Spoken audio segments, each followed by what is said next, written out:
गर्मा गर्म चाय का कप हो और साथ में मज़ेदार मिर्ची के पकौड़े, वो भी भरे हुए पनीर के साथ, तो मज़ा आ जाएगा। आज तो बहुत ही टेस्टी और झटपट बन जाती है ये रेसिपी, तो बने रहिएगा मेरे साथ। हेलो फ्रेंड्स, क्या हाल है आपकी? Welcome to my channel Silvi Cooks. और आज मैं लेके आई हूँ एक और बहुत ही बढ़िया सा रेसिपी आप सबके लिए लेके। लेकिन उससे पहले फ्रेंड्स, मैं रिक्वेस्ट करना चाहूँगी कि अगर आपको मेरा आज का वीडियो देख के पसंद आए तो लाइक कीजिएगा, ज़रूर शेयर कीजिएगा मेरी वीडियो को, ज़रूर सब्सक्राइब कीजिएगा मेरे चैनल को और बेल आइकन पे भी ज़रूर क्लिक कीजिएगा ताकि जब भी मैं नया वीडियो डालूँ आपके पास नोटिफिकेशन आ जाए। तो चलिए फ्रेंड्स, जानते हैं आज का रेसिपी। चलिए बनाते हैं बेसन का बैटर, जिसमें जा रहा है 1 कप बेसन। आधा कप क्रिस्पीनेस के लिए मैं डाल रही हूँ चावल का आटा। साथ ही में डालेंगे हम नमक स्वाद अनुसार, और इसमें डालेंगे हम 1 छोटा चम्मच हल्दी। इससे बहुत ही सुंदर कलर भी आएगा, टेस्ट भी। 1 छोटा चम्मच काली मिर्च पाउडर, 1 छोटा चम्मच अजवाइन।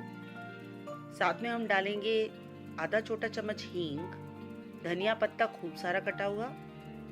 साथ ही में डालेंगे हम 1 छोटा चम्मच अमचूर या चाट मसाला।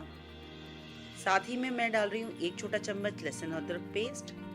इसे अच्छे से मिक्स करने के बाद हमने बनाना है एक बैटर। बिल्कुल बैटर बनाने से पहले मैंने डाला है 2 छोटे चम्मच बेकिंग सोडा या खाने वाला सोडा भी कहा जाता है। पानी हिसाब से डालिए, थोड़ा थोड़ा करके।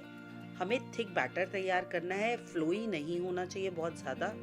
ऑलमोस्ट इसमें 1.25 से लेके 1.5 कप पानी गया था मेरा। आप भी चेक कर लीजिए कंसिस्टेंसी स्क्रीन पे देख के, तो आपको एक आइडिया हो जाएगा कि कितना थिक आपको बैटर चाहिए। इसके बाद बनाएंगे हम स्टफिंग। मैंने लिया है थोड़ा ग्रेटेड पनीर, आप मैश करके भी ले सकते हैं, थोड़ी हरी मिर्च, थोड़ा धनिया पत्ता कटा हुआ, थोड़ा सा अदरक, नमक स्वाद अनुसार, 1 छोटा चम्मच काली मिर्च पाउडर, थोड़ी सी लाल मिर्च पाउडर, थोड़ा सा धनिया, अजवाइन। साथ में हम डालेंगे थोड़ा सा प्याज कटा हुआ और इसे हम अच्छे से करेंगे मिक्स। हमारी स्टफिंग हो जाएगी रेडी। इसके बाद हम हरी मिर्च की तैयारी करेंगे। मैंने हरी मिर्च ली है मोटी वाली, ये बिल्कुल तीखी नहीं होती है। इसका ऊपर से हम हिस्सा निकाल देंगे और इसे सीडलेस कर देंगे। देखिए मैं कैसे कर रही हूँ, स्क्रीन पे आपको नज़र आ रहा है। सीडलेस करने के बाद ये बिल्कुल भी तीखी वैसे ही नहीं होती है, लेकिन बिल्कुल तीखापन नहीं आएगा।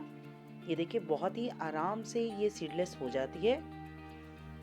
ऐसे ही मैंने अपनी सारी चिलीज़ को सीडलेस कर दिया है। अब मैं इसको अच्छे से भरूंगी, स्टफिंग दूंगी पनीर की।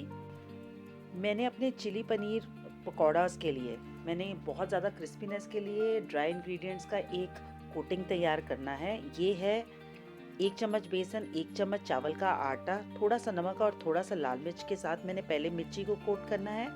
फिर मैं अपने बेसन में डालूंगी। बिल्कुल मीडियम हीट पे मेरा ऑयल हीट हो रहा है। प्लीज़ बहुत तेज़ गरम भी नहीं होना चाहिए, उससे जल जाएंगे पकौड़े। कम गरम होगा तो ऑयल ले लेंगे पकौड़े, तो ध्यान रखिएगा, बिल्कुल मीडियम सेक रखिए। इसे बहुत डेलिकेट हाथों से हमने इसको साइड चेंज करना है। पहले 1 से 1.5 मिनट तो साइड चेंज करेंगे ही नहीं हम। देखिए कितने सुंदर लग रहे हैं पकौड़े। आप अपनी मनपसंद की चटनी के साथ इसे कर सकते हैं सर्व।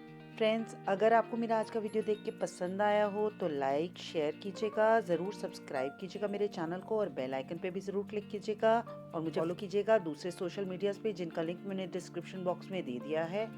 Thank you so much friends for watching my video from आपकी फ्रेंड सिल्वी।